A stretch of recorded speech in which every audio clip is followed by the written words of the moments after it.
उत्तराखंड के दुर्गम पहाड़ियों पर वनवासी लोग रहते थे। उनमें भिल्ला और कातकरी जाति का समावेश था।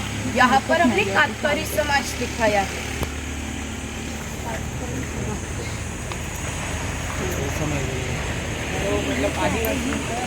यहाँ पर शेर और शेर की गुफा दिखाई थी। यहाँ पर गांव शिकार दिखाई थी। अरे वो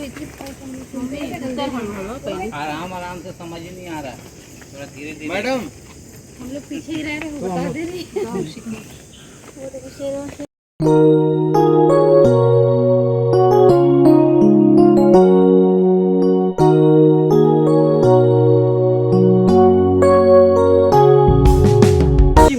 यानी होली का त्योहार मनाते हैं। तब गांव की सुख सुविधा के लिए यहाँ मन्नतें मांगी जाती है और भूतों का नियंत्रण रखने के लिए पूजा की जाती है। ये वीरगल है, वीर लोगों का प्रतीक चिन्ह पाया जाता है। हाँ साहब, हाँ? ये वो कोकन में बहुत सारी चीजें पाई जाती है। ये क्या बोलते हैं? आलू आलू ये इंसुलिन, पुष्कर मूल, यही है क्या? हाँ यही है। शुगर का वो बनता है क्या दवाई? यहाँ पर कड़क लक्ष्मी दिखाई है। जब पोतराज लोग खुद को चाबुक से मारते हैं उन्हें कड़क लक्ष्मी कहते हैं। दिवाली के समय आता ना।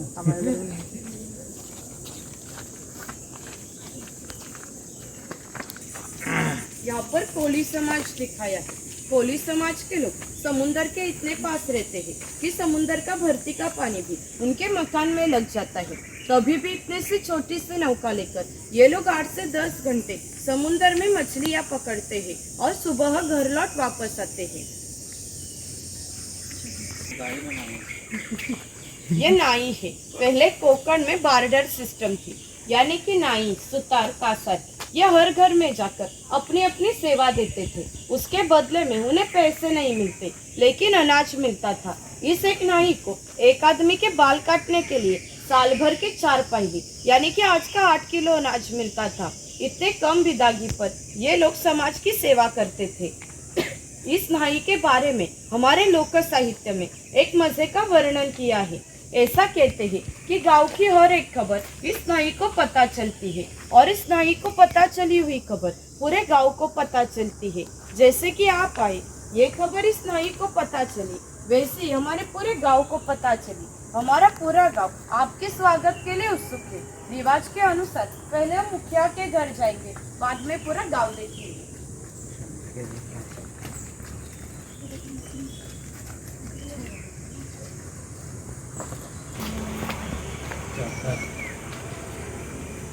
ये मुखिया है, राजा के गांव का पहला प्रतिनिधि यानी कि मुखिया।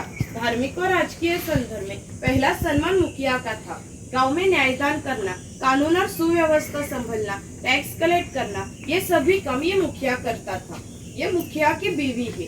पहले कोकणी औरतें शूर और सुंदर थी, लेकिन उन्हें स्वतंत्रता नहीं थी। माजघर के दरवाजे की चौखट यही उनकी मर्यादा थी। यहाँ पर मुखिया के 2 बच्चे दिखाए हैं। वो हमारा परंपरा से चला हुआ यह खेल चौपट खेल रहे हैं। ये खेल महाभारत में धर्मराज और दुर्योधन इनके बीच द्यूत नाम से खेला गया। हस्तिदंती फांसे लेकर यह खेल खेला जाता है। खेलने वाले कुशल हो तो ये खेल 1 से 2 रात तक चलता है। इतना मजे का खेल है। मकान की रचना देखिए। मुखिया जिस ऊंचाई पर बैठे हैं उसे ओटी कहते हैं। गांव के सभी मान्यवर लोग ओटी पर बैठते थे। ये सामने है वो पड़वी। छप्पर की रचना देखिए। ऊपर छोटा छप्पर, बीच में गैप, नीचे बड़ा छप्पर। कोकण में गर्मी बहुत होती है, इसलिए अंदर की गर्म हवा गैप में से बाहर जाती है और बाहर की ठंडी हवा उसकी जगह लेती है, इसलिए अंदर का वातावरण ठंडा रहता है। मकान के सामने बड़ा सा आंगन और आंगन में तुलसी वृंदावन। यहाँ पर सरवते दिखाए हैं। जो सुपारी कट करते ना उसके प्रकार लगाए हैं।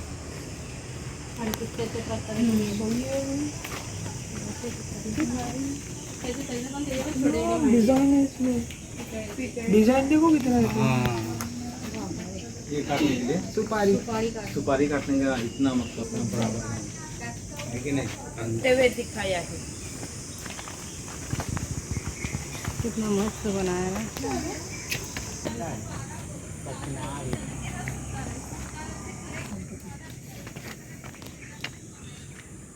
ये किसान है, इसकी घास की झोपड़ी और इसके कम कपड़ों पर मच जाइए। यह हमारा गांव का प्रमुख उत्पादक घटक माना जाता है। गांव के 12 बलूतेदार मुखिया राजा इनको अनाज देने का काम ये किसान करता था। ये जो चूल्हा है उसे कोंकणी भाषा में फिरसा कहते हैं। वो हमेशा के लिए जलता हुआ रखा जाता था, क्योंकि पहले घर में लाइटर और माचिस नहीं थी।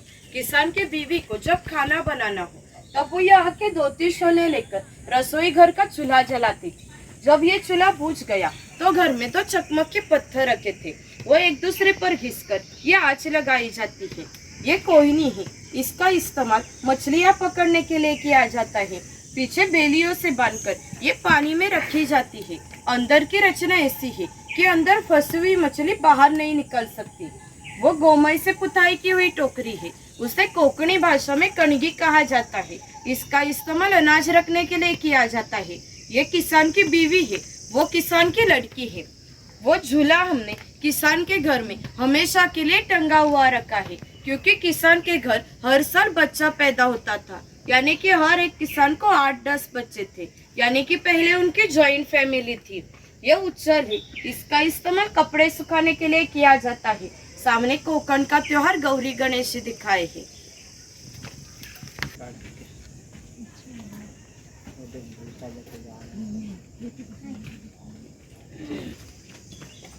ये कुम्हार है, गांव के मिट्टी से संबंधित सभी चीजें बनाने का काम ये कुम्हार करता था। गणेश के त्योहार पर गणेश की मूर्तियां बनाना, दीपावली में दिए बनाना, गर्मी में मिट्टी के मटके बनाने का काम ये कुम्हार करता था। ये जो सफेद रंग का मटका है वो माड़ी निकालने का मटका है।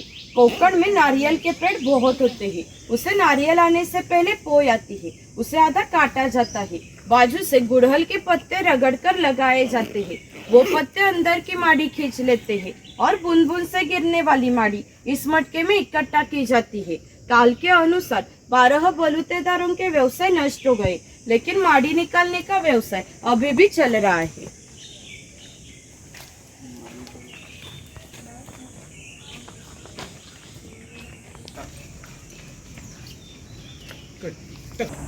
ये बनिया है, जौल, राजापुर, दापुर। इन कोकण के पोर्ट को 5000 सालों का इतिहास है। इन बंदरों से ही भारत के व्यापारियों ने पूरे जग से व्यापार किया था। इनमें से निर्यात होने वाली चीजों में हस्तकौशल्य की चीजें, हस्तिदंती चीजें, शंख शिंपले, हीरे माणिके इत्यादि चीजों की निर्यात ये बनिया लोग करते थे। उसके बदले में पूरे जग से भारत में सोना आता था। भारत ने जो सुवर्ण युग का अनुभव लिया उसका प्रवेश द्वार ये कोकण के पोर्ट थे। वाण्याकडे मोठी भीती मिळायचे.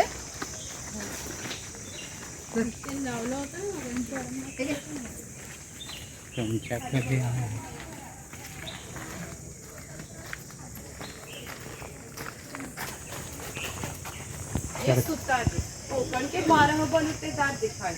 जो अधिक महत्वपूर्ण है वो हमने यहाँ पर दिखाए।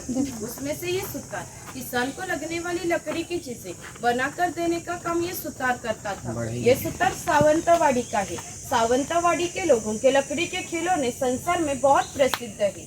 यहाँ पर दरवेशी दिखाया है, भालू का खेल करने वाला, और यहाँ पर सपेरा दिखाया है, सांप का खेल करने वाला। भालू और सांप. ते झाड बघ कसं आहे मध्ये. सपेरा है,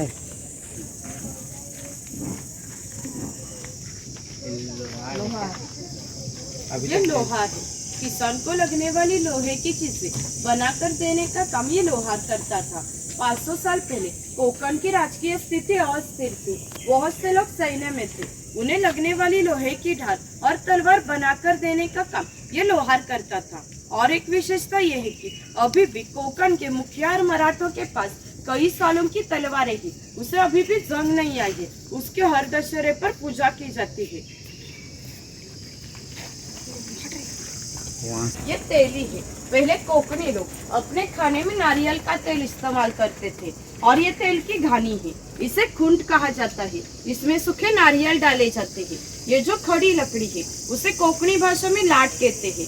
ये लाट इस आड़ी लकड़ी को इस तरह बांधी जाती है कि ये लाट सीधी तरह खड़ी हो जाती है।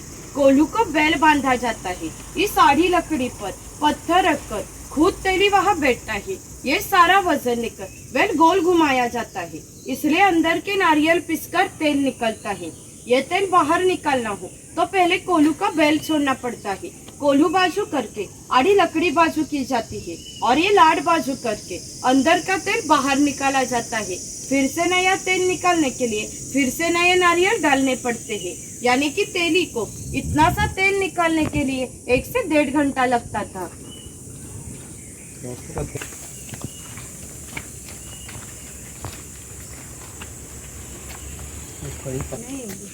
ये बुरुड है। पहले हर व्यवसाय जाति के अनुसार होता था, किसी को भी व्यवसाय बदलने की स्वतंत्रता नहीं थी। जैसे कि बाम्बू से चीजें बनाने का काम ये बुरुड करता था। ये सूप है, ये फूलों की टोकरी है, ये रौली है। इसका इस्तेमाल अनाज रखने के लिए और आज भी धार्मिक कार्यों में किया जाता है। जब हमारे यहाँ कोई शुभ कार्य होता है तब हमारे घर की कुंवारी लड़कियाँ इस रौली में दिया रखकर हाथ में खड़ी रहती है। जब शुभ कार्य पार पड़ने से पहले ये दिया बुझ गया तब वो अशुभ माना जाता है। और हवा क्या बुझ गया तो ऐसे बोला ये पक्का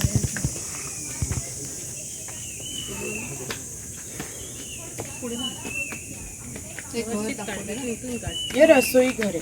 पहले घरों में पत्थर, मिट्टी और लकड़ी के बर्तन थे। ये जो जातने जैसा दिख रहा है उसे घिरट कहते हैं। जातनी में अनाज पीसते हैं, घिरट में अनाज के छिलके निकाले जाते हैं। ये मोदक पात्र है, यानी कि पहले का कोकनी का कुकर।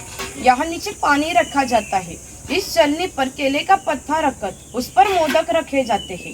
ये ढक्कन लगाकर ये मोदक पात्र चूल्हे पर रखा जाता है, इसलिए अंदर के मोदक स्टीम होते हैं। ये सेवया निकालने का लकड़ी का यंत्र है, वो लोहे का है। ये पूरण यंत्र है, यहाँ डाल डाली जाती है।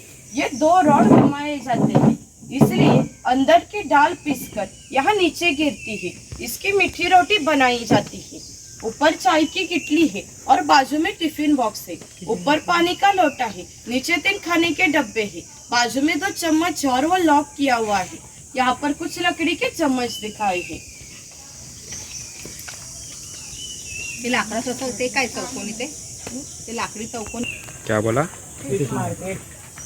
कौन कौन सी मछलियाँ हैं? सही में मछली रखा है। वो भी है, जासर भी है।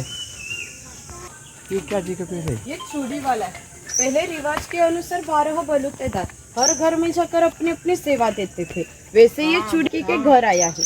पहले कोकण में लड़के की शादी 8-10 साल में हो जाती थी। तब तक ये चूड़ी वाला इस लड़की को बिना मूल्य चूड़ी पहनाता था। जब इस लड़की की शादी हो जाती थी तब इसके पिताजी इस चूड़ी वाले को एक छोटा सा सोने का गहना देता था। इतने ही कम विदागी पर ये लोग अपना काम करते थे, यानी कि 12 बलूतेदार अपना घाटा मुनाफा न देखते हुए अपना हर काम करते थे।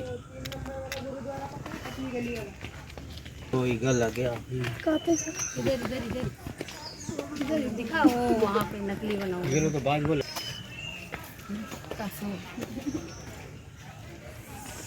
ये तो और ही है। ये पनघट है। पहले हर गांव में बहुत सारा जंगल होता था, इसलिए गांव में बहुत सारा पानी होता था। गांव में जिस जगह ऊंचाई पर 12 माह पानी होता था उस जगह बंदरा बांधकर हर एक के घर में पानी नाले के द्वारा ले जाया जाता था। ऊपर पेंगोलियन दिखाया है। बेंगोलियन म्हणजे सामने ये चर्मकार है। खाल की चीजें बनाने का काम ये चर्मकार करता था। और एक घटना बताते हैं कि जो 500 साल पहले घटी। यहाँ से 80 किलोमीटर दूरी पर भगवान शंकर जी का मार्लेश्वर नाम का देवस्थान है। एक पहाड़ियों पर एक गुफा है। उस गुफा में एक शिवलिंग है और एक विशेषता यह है कि उस गुफा में अभी भी जीवित सांप पाए जाते हैं। पहले भगवान शंकर जी एक गांव में रहते थे। उस गांव के लोगों का बर्ताव उन्हें पसंद नहीं था, इसलिए उन्होंने वो गांव छोड़ने का निर्णय लिया। मकर संक्रांति के पहले दिन वो गांव के बाहर निकले। गांव के बाहर ही चर्मकार का घर था। चर्मकार गरीब, श्रद्धावान और दयालु था। भगवान शंकर जी ने किसी भी जाति पाति का भेदभाव न करते हुए उसे मशाल दिखाने के लिए विनती की। चर्मकार ने भी अतिथि देवो भव समझकर मशाल दिखाने के लिए गांव से बाहर निकले। आज जिस स्थान पर भगवान शंकर जी का मार्लेश्वर नाम का देवस्थान है, वहां पहुंचते ही भगवान शंकर जी ने अपना असली रूप प्रकट किया और उसे दर्शन दिए और कहा कि आज से मैं सिर्फ यही रहूंगा। इस घटना को 500 साल हो गए, लेकिन आज मकर संक्रांति को भगवान शंकर जी की मूल गांव से पालकी निकलती है। उसे मशाल दिखाने का काम चर्मकार का आज का वंशज ही करता है। यानी कि मार्लेश्वर ये ऐसा स्थान है, वहाँ किसी भी प्रकार का जाति भेद नहीं माना जाता है। आगे मार्लेश्वर की प्रतिकृति बनाई थी, वहाँ दर्शन लेकर यहाँ ऊपर जाना है। आगे गुफा में तैयार की हुई है।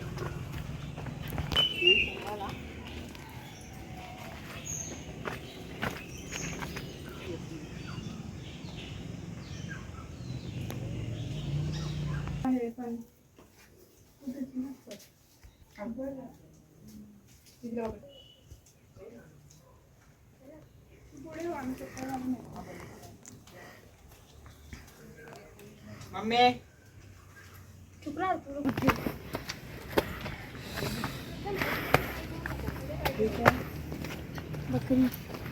बकरी ये धनगर है।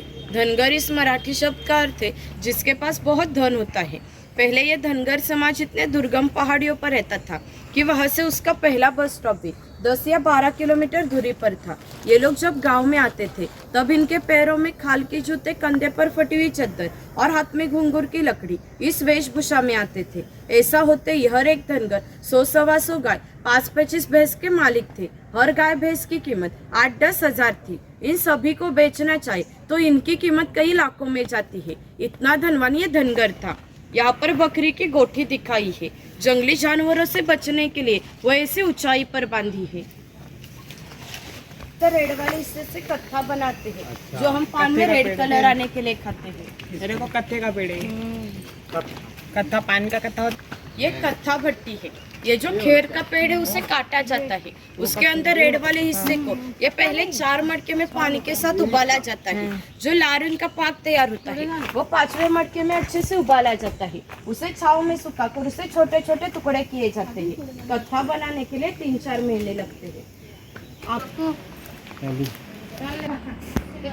लगी रहे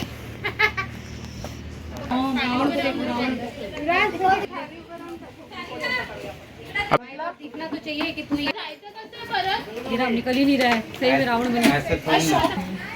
यही सब में मन लगता है।